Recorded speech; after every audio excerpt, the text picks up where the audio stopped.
Mam. Mudah je, Mam. Alhamdulillah selesai masalah. Nanti saya belanja makan. Macam makan? Serius, Mam? Kat mana, Mam? Mam nak bagi saya makan? Jom, Mam. Dah start motor dah. Jomlah, belanja makan. Nanti, sabarlah sikit.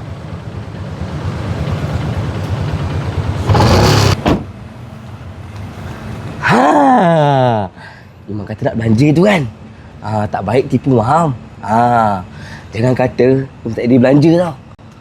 Saya report polis. Nak belanja makan sangat kan? Belanja. Mari sini. Ni kedai buku, apa kedai makan? Imam, dan tunai janji Mam, nanti masuk penaka. Jangan risau. Ini bukan kedai buku. Sekarang kita ada dekat Hattori The Book Cafe. Kedai ini menggabungkan dunia buku dan kopi dalam satu ruang. Kadang-kadang kita perlukan kopi yang baik dan suasana yang tenang.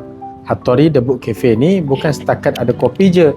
Makanan pun ada, sesuai untuk makan sambil buat kerja, study, duduk lama pun tak terasa.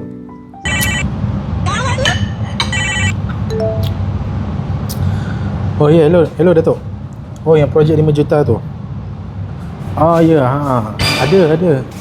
A few moments later. Nasib. Kena lagi lah aku ni.